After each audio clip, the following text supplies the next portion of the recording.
Welcome to Probate Weekly. One of the keys is we either want to avoid being sued or how do we negotiate business as real estate agents and professionals when our clients are being sued in probate or trust litigation.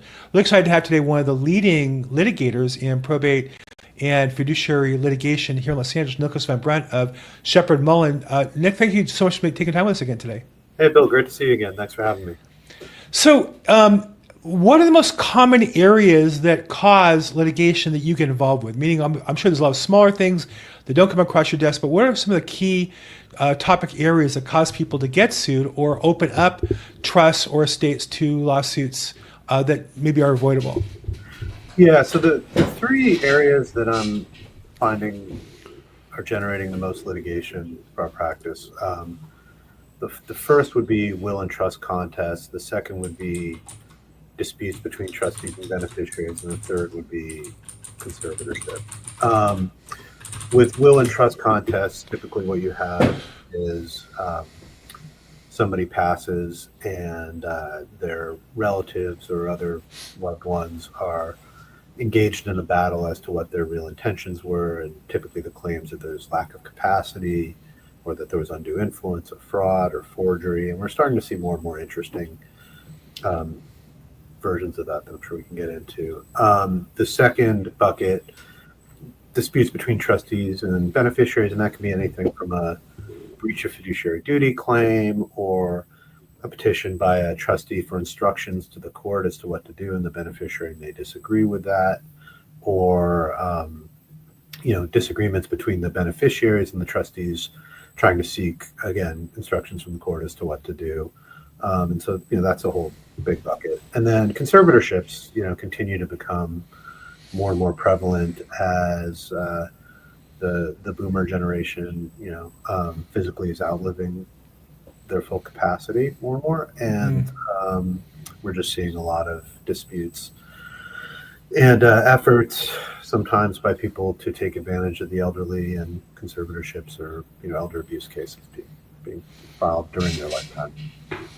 So great. So we have three different areas to talk about today. One, let's talk about wills and trust disputes. And I think often there it's who has the right or so-and-so doesn't have the right to file, and they went ahead and filed. What are some of the key mistakes that you see made that you're brought in and you go, wow, if they had just done this, we would have avoided a lot of this conflict? Yeah, and I'll add to that. You actually raise an interesting point, though, about who can file a suit. And I just want to pick up on that because the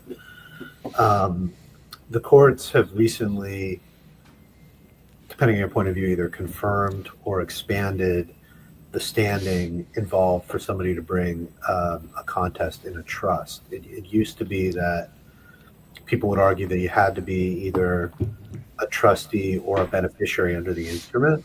And the law is pretty clear now that you can be a former beneficiary or even an heir. So the standing is really expanded as to who can bring a trust contest. And that was always kind of the case with will. It was a little broader, but so good for litigators, I guess. More litigation. Speaking of what's good for litigators, the mistakes that people make. I've said this before. I may have even said it when I've been on before, but I can't stress enough. So many of the cases that we have are born of a lack of communication during the lifetime of the settler of a trust or the proponent of a will. And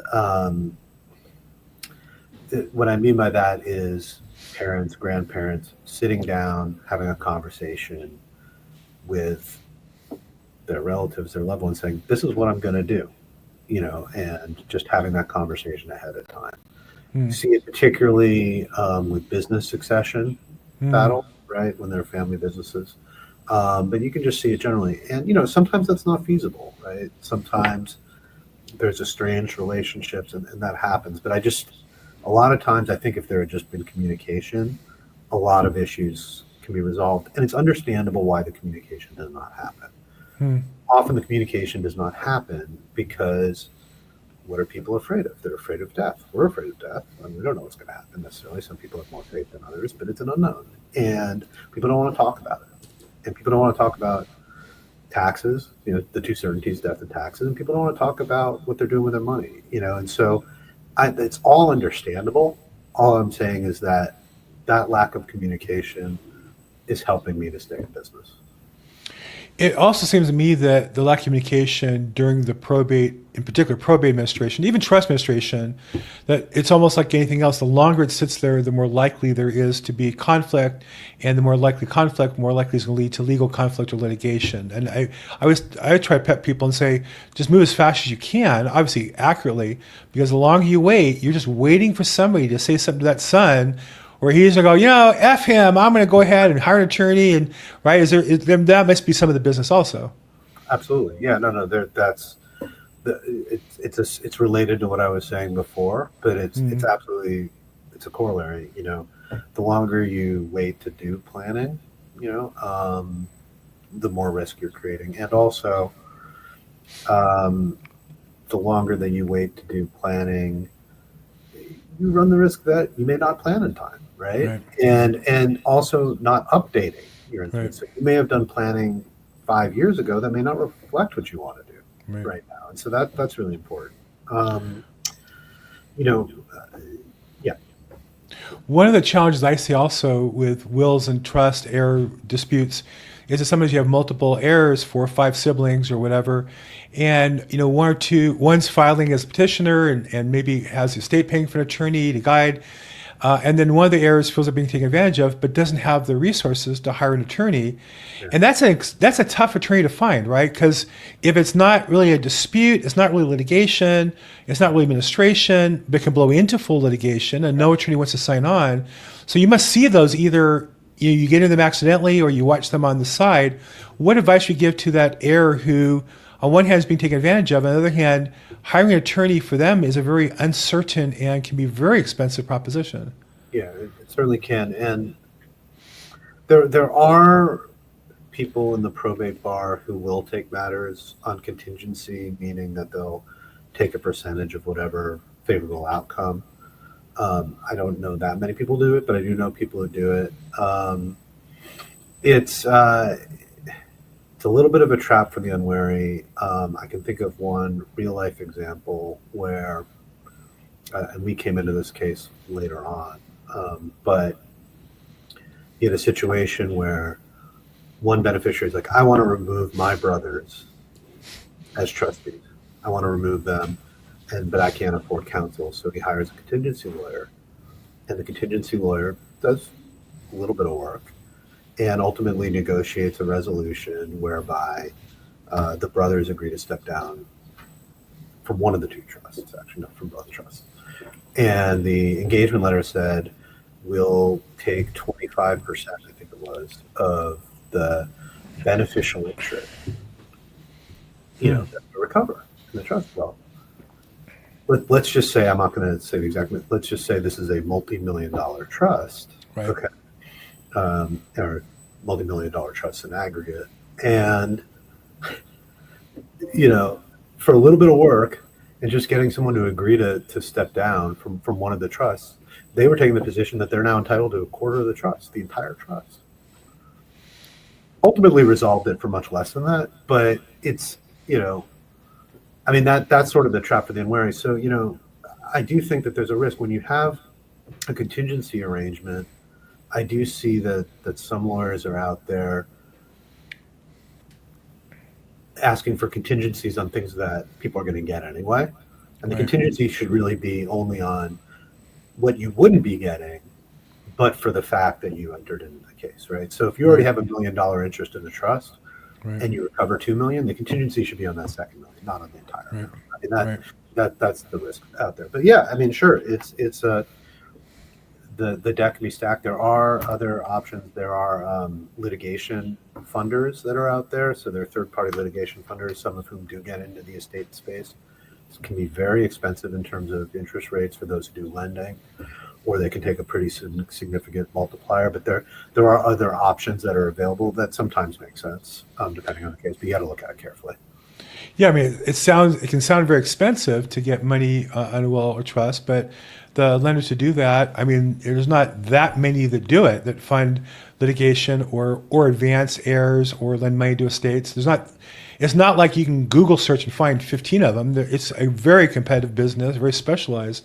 And Yeah. so I think sometimes attorneys poo-poo the percentage that those funders take, but they're not lending the money themselves because it's a risky proposition. So Oh, you're absolutely right. No, they've got investors that they're beholden to. yeah. And, they do pretty fair amount of underwriting. And again, it doesn't make sense for a lot of cases, but it can make sense for some cases. Absolutely. Yeah. And, I've seen it happen. And so for those heirs who are coming into money, it's just a matter of needing an attorney to, I call it third base coach, right? You need somebody that you're not the administrator or petitioner, but you need somebody to make sure it's being done, that before you sign things are done properly, the notice is being done, the timing's being done, there's no self-dealing. That can be expensive. And again, that's where maybe an heir advance can be worthwhile if you're protecting $1 million beneficial interest, to spend $10,000, $20,000 up front to protect and guarantee you get it. What could be life-changing money for people is something to look into, and I help with that. Okay, so let's talk about disputes between trustees and heirs, because I think one of there's several misconceptions in the probate world. One is if you have a will, you don't go to probate. Well, by definition in California, that's not true. The other one is, and I don't know if you hear this as an attorney, but I hear this one all the time. Well, I have a trust so that I can't get sued. I'm like, no. There's whole industries of people who sue trusts, defend trusts. Right. There's a whole backlog of cases of trusts being sued. So talk a little bit about when you say disputes between trustees and heirs, what's the nature of those disagreements? Because one would think, hey, you wrote an agreement to avoid being sued. Now why am I being sued? Right. So, yeah, there's a bunch of misconceptions about trusts. One of which, just to touch on the earlier part of the question, the distinction between revocable trusts and irrevocable trusts. And for purposes of liability and for seeking a judgment, a revocable trust is generally indistinguishable from the person who establishes the trust. So, for example, let's say you have $5 million in assets, you put them all in a revocable trust that you can change until you're passing, or you make it irrevocable somehow. If you get sued, that money's available, right? That money's available to whomever is suing you, generally speaking. And even within a revocable trust, which is a trust that you make a gift into this trust, you can't take it back. And the beneficiaries of the trust may be the settlor, the person who establishes the trust, may be other people, could be a combination of both. Even there, a beneficiary of that trust, if they're being sued, even if the trustee has like full discretion whether or not to make distributions, some portion of that can be reached by a judgment creditor, right? So trusts aren't trusts are certainly not a panacea to protect you from your assets from being garnished. In terms of trusts being sued, and just as a technical matter, you don't sue a trust. A trust is just a collection of assets. You sue the trustee as the representative, who's controlling those assets. But trustees can get sued all the time. If a trustee breaches a contract, just like any other person with somebody, they can be sued for breach of contract, right? A trustee can be sued by third persons for anything that a non-trustee can be sued for. It's just that what's being what's at risk generally there is what's in the trust, not the personal assets of the trustee. Now, the trustee can also be sued, obviously, by beneficiaries if they've breached their fiduciary duties to the beneficiaries, and that fiduciary duty is a pretty high standard. One of the complaints I get often is, hey, I so-and-so passed and I'm a beneficiary of a trust. They don't know that. They don't have a copy of the trust to prove that, but they believe they are, or they reason to believe they are, should be. And I haven't heard anything from my brother who's running the trust. What are the requirements of notifying beneficiaries, immediate family members, if any, and what do you see are the common failings of people who open themselves up to litigation? No, it's a good question. So within 60 days of a trust becoming irrevocable by reason of the death of the person who established the trust, the trustee is supposed to send a notification. It can be by mail, but it's supposed to send a notification to all beneficiaries under the trust and all heirs at law, meaning generally family members that would receive the assets if it was in an estate without a will, right? And so family members, so in your example, the brother typically would be entitled to receive that notice within 60 days of the passing of the relative. The trustee does not have to include a copy of the trust. They just have to give a notification that it's become irrevocable. But they have to include a notice in what they're sending that says you have 120 days to contest the trust or your claims may be barred. And if the person receiving the letter requests a copy of the trust, that deadline can be extended by 60 days from when they receive a copy of the trust from the with a caveat. So like if you make that request on day 30, that extension doesn't help you because that only takes you to day 90 and you have 120. But if you make the request and you get it on day 119, then you've got an additional 60 days from there. So just to clarify then, so any beneficiary or heir at law, meaning even a child who might have been written out of the trust, theoretically, worst case, is entitled to notice with a certain time period, and the ones getting noticed are able to request a copy of the trust and are it's obligated on the trustee to give a copy to those people who request it? yeah. Ah, Yeah. I didn't know that. But now it's the terms of the trust. So just to be, if we're going to be really technical, and it doesn't have to be like all of the amendments. Sometimes trusts are amended 40 times. I kid you not. I just had a case recently that resolved when that was the case. But it's the last full restatement of the trust. So, you maybe establish a trust in 1980 and you completely rewrite it in 2020. And then you amend it again in 2022, but you don't fully rewrite it. What needs to be provided is that last restatement in 2020 and whatever was amended in 2022. Now, what's interesting about that is you could have been a beneficiary from 1980 all the way to 2019, and you wouldn't see any of that based on what's required to be produced in the first instance. Now, if your brother who sees that you're completely disinherited under 2020, you file a contest, you're entitled to discovery rights, and then you can ask for those copies, and generally those are going to be produced. But yeah, I mean, there's definitely limitations to what's required to be provided, but you can't, as a trustee, just say, I don't want to give them information. You've got to give them information. So that happens a lot. And so for everybody watching here, I think at least, and of course, we're talking about California law, Right. though these things may apply in other states as well by coincidence, but we're talking about mostly California law at this point, or exclusively, that any beneficiary or heir at law gets noticed and has a right to request it. And if it's not provided, there's a reason to call an attorney to get involved and review the case, because I hear oftentimes people say, I haven't received anything, I haven't got any notice, I've asked for a copy of the trust, I'm not getting a copy of it.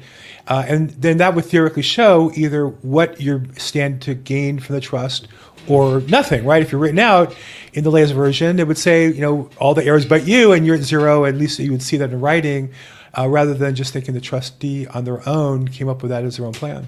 Right. Yeah. Ooh, Yeah, you definitely want to, in that situation, I think you're well advised. If you're interested, I mean, some people are like, life's too short. Right. But, if you're interested in your inheritance and you've been written out, it probably makes sense to spend the $2 and probably more than $2, but get counsel to give you at least some advice on what to do. Yeah. Wow. Okay. So there's a great piece of advice that I didn't know. Thank you for that. And then trustee. I had another question I want to ask between trustees and heirs. Oh, so once you have the notice, once you have that, oftentimes I'll hear a complaint. Well, he's just not moving quickly. He's not selling the house. He's living in the house. It's been 2 years, and we're all entitled to a quarter of it, but he's not selling it, right? So to me, I'm not an attorney, but from a business person, I would say, well, that's really using the trust assets for your personal benefit and would possibly violate his fiduciary responsibility unless you make some sort of a settlement. You give them an interest, you give them some rent. So talk a little bit about and I think that's a classic case you must see of the administrator of the trust kind of self-dealing on a property or maybe ignoring requests and continue to live in the property. Is that something you see? And what are Sure. possible remedies there?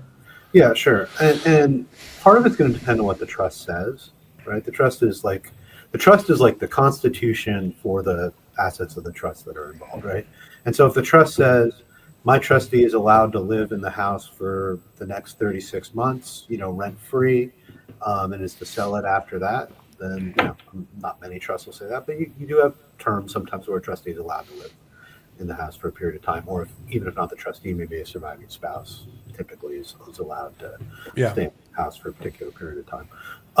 So you got to look at what the trust says, but let's assume that the trust doesn't have any of that language, and it's the trust basically says trustee is to divide everything and sell it. I mean, if 2 years have gone by and the trustee is just ignoring you, then that's another situation where get a lawyer, probably try to informally resolve it first, and if you can't, you file a petition, at least in California, under Probate Code Section 17200, asking to instruct the trustee to sell the asset or otherwise distribute it. I mean, typically you're not going to want to have a property distributed in fractional interests to heirs because, then you're looking at difficulties with sale or having to go to partition or whatever. But you can move to the court at that point to ask for something like that. Got it. And so the third bucket we'll talk about, and I have a couple other questions after that, but the third is conservatorship or guardianship. Conservatorship would be when somebody's incapacitated. Famous case, I don't know if you follow it at all, Jay Leno. Really one of the nicest human beings in the world. I've met him personally. He's an amazingly generous man with his money and time to various nonprofits. Unfortunately, his long time wife, over I think 50 years, is incapacitated and famously has to go to LA court to get a conservatorship. And I think, now I don't think you're involved in this case. I imagine with all the attorney's fees he must have paid in his career, didn't somebody put together something to avoid having to file a conservatorship? Like, to me, it just seems like a big fail for a guy who must have spent over his career, you would think, tens of millions of dollars on attorney's fees. There are definitely, I don't know if it's a fail or not. I don't know the particular circumstances, but you certainly can do things to avoid that, right? One of the things would be to have robust powers of attorney and advanced healthcare directives in place so that at the time that someone loses their capacity, you can then, basically jump in as the power of attorney, the agent under power of attorney to handle finances and to make healthcare decisions. And then there's a whole lot, that could be a whole podcast episode, frankly, about end of life planning along those lines, because an advanced healthcare directive gets you part of the way there, but there's something separately called a physician's order on life sustaining treatment that you want to have kind of figured out at a time if you can. It's not always feasible, but certainly you want to have the advanced healthcare directive so that people can make decisions and be really clear about what they want in terms of life-sustaining treatment, what they want, frankly, in terms of their organs, where they're going to be buried, that kind of thing, and who they want making those decisions. All of that stuff, if that's done, you can minimize the chance of ever having to go to court for a conservatorship, as appears to have happened in Mr. Leno's situation. It's just heartbreaking to hear. And then having been in court, I used to go every day before COVID, and those conservator cases were just always heartbreaking. I think the court wants to see the conservatee at least once in person, and that's always a nightmare health-wise, and just the story and the expenses, and the court appointed this, and it just seems that if there's any way to avoid a conservatorship, and maybe in his case, his plan was done long ago. I know these laws have changed quite a bit, so. And oftentimes clients don't follow up when they're told they need to update things. So it's just heartbreaking to see. He's really a very, very kind man, and to see him going through this and in a public way, I'm sure it's just not.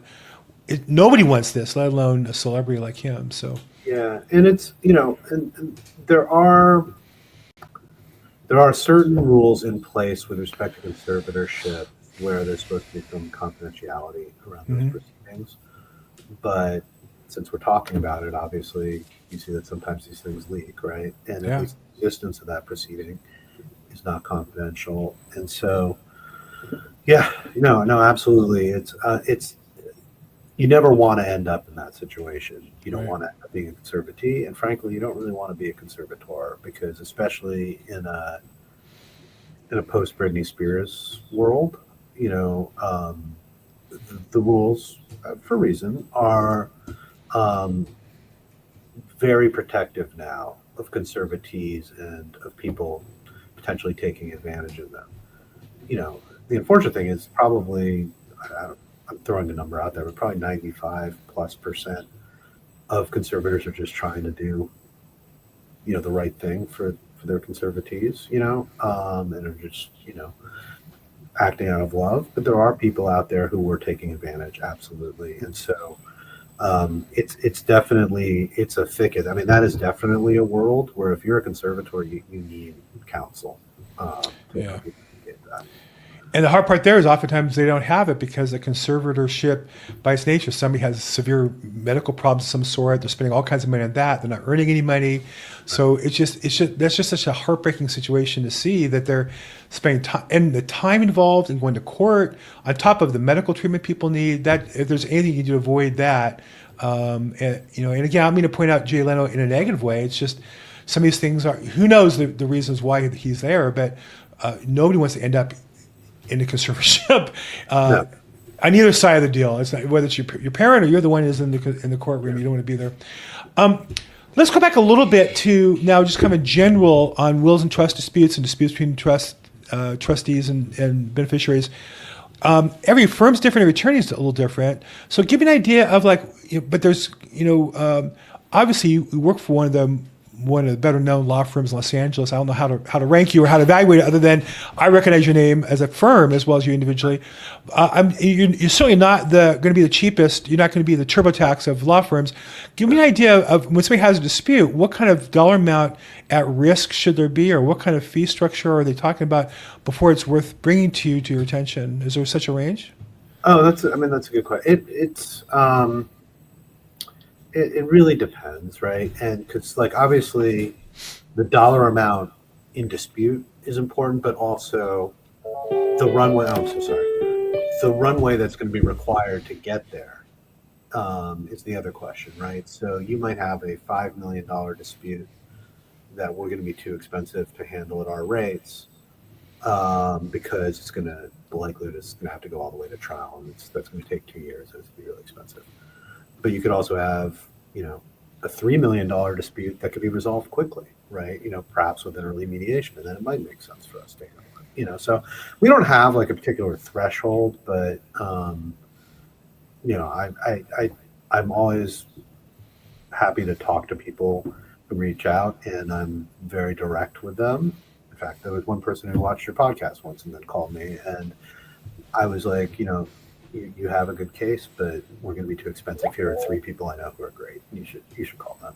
So Yes. then, other times, we'll take it on if it makes sense. And so it really, it's not one size fits all. But yeah, sure. I mean, we're pretty expensive, right? So typically our matters tend to be larger. And I tell people, again, I'm a realtor, I'm not an attorney. When they tell me about a dispute, and I'm going to say to them, it's one thing to have an attorney review your case, maybe give you some advice, maybe write a letter, maybe a minor issue. But if you're talking about going to trial, just to get to trial, you're talking at least $100,000, maybe $200,000 in costs, fees, discovery, recordings, this, that, filed motions. Does that sound about right? Am I giving them good? Very low.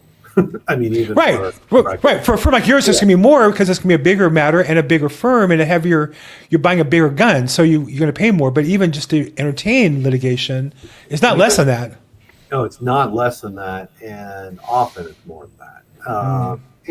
And again, and I'm not just talking about with us, even less expensive firms with sole practitioners, it's going to be, well into the 6 figures to take the case all the way to trial.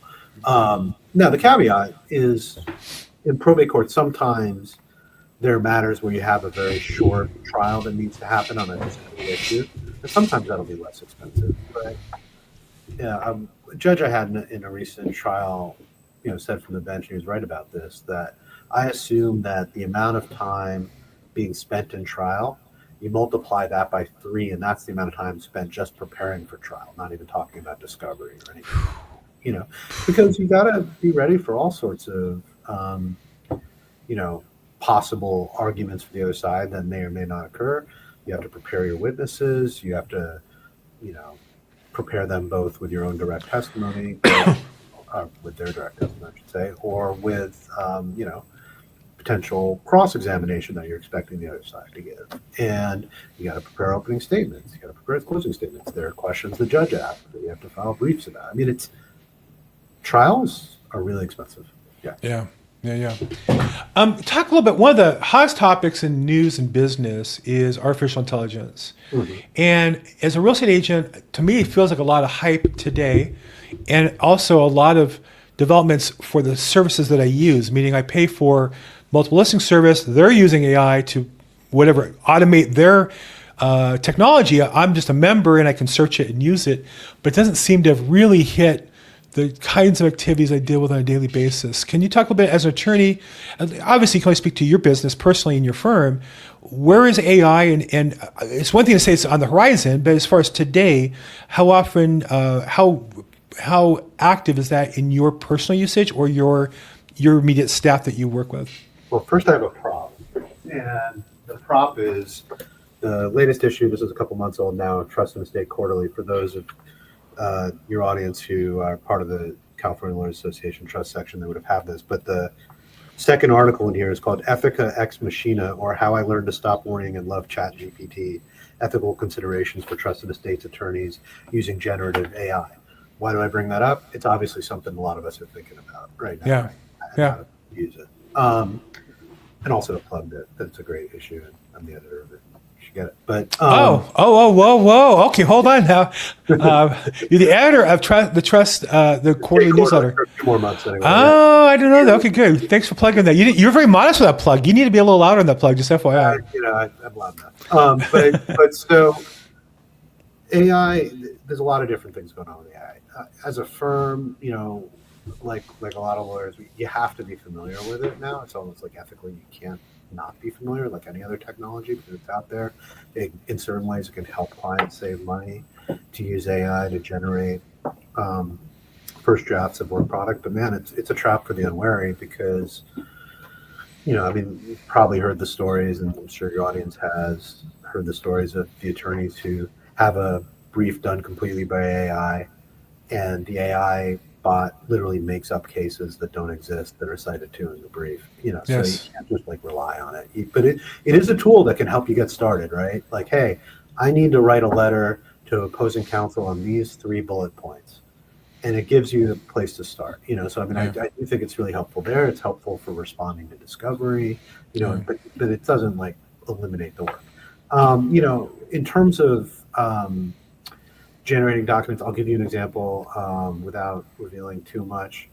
Had a client situation where AI was used to generate one of the notices we were talking about earlier that you give to beneficiaries before they counsel. And I was like, that's great. This is non-compliant because you didn't do A, B, or C.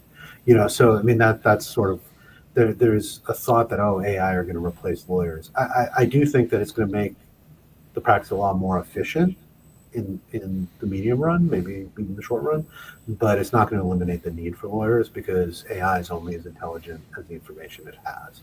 Right. You can see AI, I'm sure, being used to generate wills and other testamentary documents. Same issue. It can probably save you some time, but you don't want to just rely on it. If you're going to do that, you're much better off doing something like LegalZoom or some software that at least has been vetted by attorneys so that you minimize the risks. But I'll tell you, LegalZoom form wills are a great source of business for my litigation practice, which is not necessarily the outcome you want. Right. Yeah. No, it's so interesting. So answer this question then, as a professional. I'm a business person, can't give legal advice, but I tell people 90% of the time you're better off with a bad form, let's say LegalZoom or the equivalent of a templated online. 90% of the time you're better off with that than with nothing. Mm-hmm. By 10%, you could be worse off or no better off. Is that a fair assessment? I think it's generous with the 90. Okay. What number would you put on? I don't have a percentage. No, a lot of cases that I have are generated because there are disputes over legal documents, right? And like Right. how to interpret those legal documents. Right. And you're setting yourself up for more risk when you don't have somebody helping you vet those documents, before they're signed, right? Because then you're going to have questions of interpretation. Now, having a lawyer doesn't eliminate them. I also have cases where you have very high-priced attorneys doing estate plans, and there's still a question over what a clause means in a will or a trust or a contract or whatever. So it's not like you immunize yourself completely, but it's just it's like getting a vaccine, right? Like to get in the science of it, but like getting a vaccine does not eliminate, like for COVID, didn't eliminate the risk of getting COVID, but it maybe had effects of reducing the risk of getting it or reducing the symptoms if you get it. Having a lawyer is kind of like that. It's like the flu Right. shot. It's not like it's not going to completely cure you, but it's also not like a complete placebo. That's how I put it. Well, it seems to me that the AI is going to both, create some efficiencies on creating forms, and then also create efficiencies in tearing apart forms that have defects, because you can search them so quickly or look at them so quickly. So it's kind of like a war where both sides have bigger guns. I don't think it eliminates the mistakes. It doesn't eliminate, like you say, the need for a good attorney to vet something and know your situation, communicate. That's the other part. The LegalZoom doesn't ask you that extra question, and all of a sudden you don't disclose a child, or the child really isn't your child, or it was a prior marriage or whatever. You leave out your second wife had previously been married, and all of a sudden you have a whole world of potential problems. So, Yeah. kind of just to kind of wrap up a little bit. On business development, obviously you're a very established firm. You personally are a very established attorney. And so you're not like the young guy who's out there hustling the first time, going to network events and doing that. You obviously do some high level work, publications and such. Talk a little bit about, though, people that you see who are looking to reach out with attorneys. Maybe they're reaching out with a more entry level associates in your firm, or you see, trying to establish business from sole practitioners. What would you say are the best practices that are, obviously, I try to get people out of cold calling and pestering and into creating value. But what do you see as the best practices to develop business with, say, your colleagues or your associates, junior associates? So you're saying for attorneys to develop business, is that the Attorneys and real estate agents. I think both of us are similar in that if we create a business relationship, from there you can talk about and offer your service. But if you can't get a relationship started, so what would you say are some of the best ways to start relationships with, like I said, newer attorneys, associates, and the like? So, obviously one of the good things is what you're doing here, right? Which is getting your name out there. And you're obviously very established, but for somebody, not that everybody in the world needs a podcast, but, putting yourself out there as a thought leader early on, and you don't sort of fake it until you make it. I guess I said that in a recorded podcast, but you can, right? Like you can make yourself, people are scared to put themselves out there because they have imposter syndrome. And the fact of the matter is, more than you think you do, and you probably have something valuable to say. So putting yourself out there is good. Staying top of mind is important. I think cold calls I'm not crazy about. I get a lot of them, and they're not that helpful usually. Same with mailings like, hey, I'm so and so real estate agent. I've just had these 3 listings. You can imagine we get a lot of those, so that doesn't do much. Where it's actually really good is going to events, right? So I was just at the county bar event in LA. There was an event with the judges this week. And there were a few real estate agents that were there. So one of them sponsored it, and then others just there meeting people organically. I do think that organic networking still, even in a post-COVID world, is a great way to meet people. Just going to events. That's provisors. I know some people do that. Bar events, industry events, that kind of thing. There's really no substitute for that because, you want to, you want to work with people that you've connected with. That's just generally human nature. And it can be virtual like this too, right? Like this is great also. But I think that's where I see some success. In terms of sort of my own practice and career trajectory, the probate bar, we all kind of know each other. I mean, there's obviously some lawyers that dabble and whatever, but even in LA, which is the biggest um, county jurisdiction in the country, there aren't that many people who do probate litigation day in and day out, and even that do estate planning, And so, um, part of the way that we help each other, develop business is that we know each other. We know we have to be straightforward with each other in court because otherwise we're not going to trust one another. Right. We need to be straightforward in negotiations, and we see each other's work. And then, if I can't take on a case, it's like the example I gave earlier. Here are 3 lawyers I know who are good, who I think may fit your particular situation, right? And I get that vice versa, where it's like, hey, this case is maybe too complex for me to handle right now with my staffing. Can your firm take it on? And that's actually a pretty substantial source of business. And then it's obviously from other professionals, real estate agents, accountants, financial managers, that kind of stuff. And again, it's the same kind of thing, having lunches, seeing people at events, staying in touch, not being a jerk. All of that stuff. Oh, that one's tough. I can't help with that one. But... I know. I but somehow we both made it do that. Yeah. I do think that the post-COVID world, there's a lot less opportunity for interaction, human, and it's more valuable when you do have it. It really is interesting how it seems like there's less competition too for that. The younger people are more online, and when I go to a live event, I just feel like I really have a chance to really make deep relationships. So that's great advice. And for all those listening, any real estate agent on here, he gave a nugget early on trusts, because we, as realtors, I get this phone call regularly, and we all could, that trusts.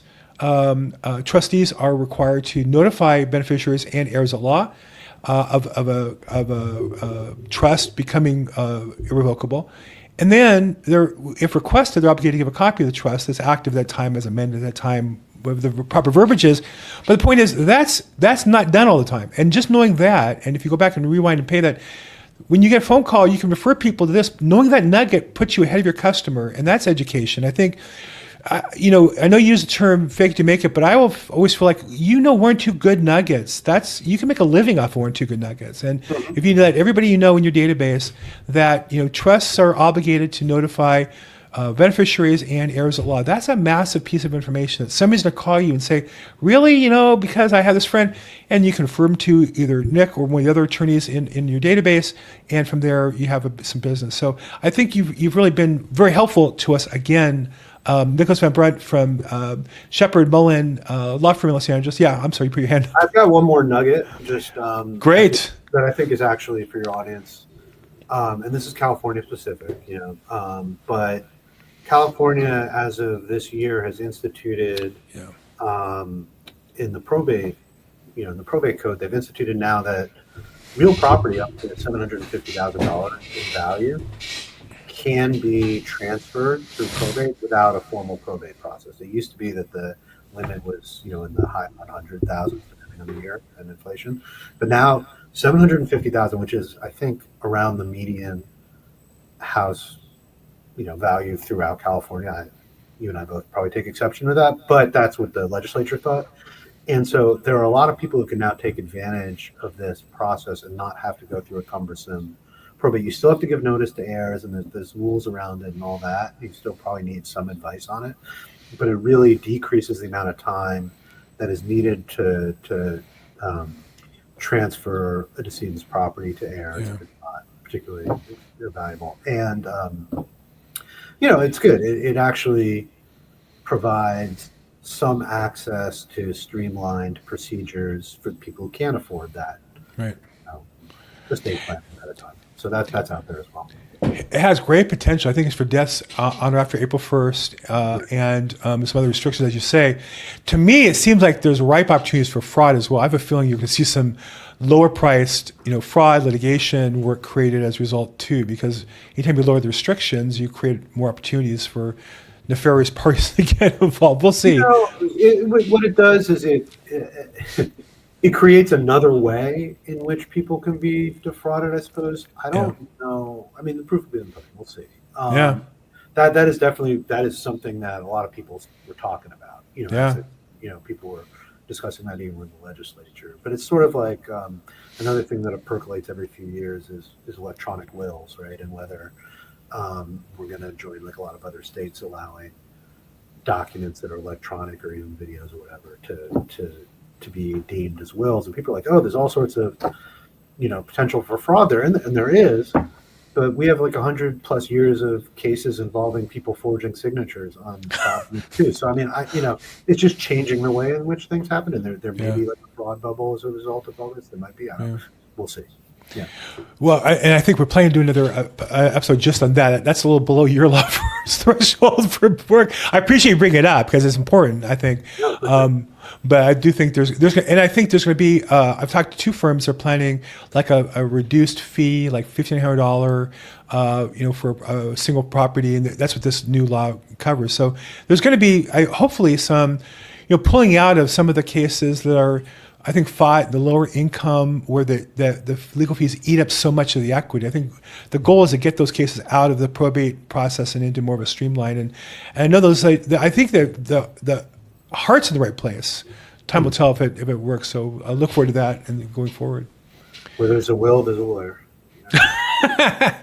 Well, probably, or there should be. If there is a will without a lawyer, probably should have had a lawyer, and that's probably right for litigation. And we know a good litigator. Actually, you're right. It's where there's a will, there's a lawyer. Where there isn't a will, there's a lawyer. Okay, well, we're glad to have you as a lawyer, and Nicholas von Brunt from Shepherd Mullen. More information if you want to reach out to him. I lost my spot here. There's his contact information. Feel free to reach out at his website, and as well with a picture of him there with his contact information on the firm website. Feel free to reach out to him as appropriate if you have something. And obviously, if you have a litigation, a lower price or questions about that, feel free to call me. I'd be more glad to vet it and make the introduction. Again, Nicholas von Brunt, thank you so much for your time. I, as always, really appreciate you. Hey, thanks for having me, Bill. It's always a pleasure. And for the rest of you, this is Probate Weekly. We do this every week. We have a new episode where we interview attorneys, leading professionals in the industry to help you be more effective in helping your customers get better outcomes as a result of probate. Continue the conversation on our Facebook group. Probateweekly.com is a Facebook group. If you want to get notified of episodes, go to probateweekly.com, put your email address in. You don't have to put your phone number in. It's optional. If you want to, though, we can also notify you from time there. If you scroll down, there's our audio formats as well as the past episodes on YouTube. Love to have you participate. If you like this, please like it, subscribe it. If you have suggestions on future topics or you're an attorney that would like to be interviewed for this, please reach out to me. I'd love to talk to you about that. As always, make today your best day ever. Thanks so much.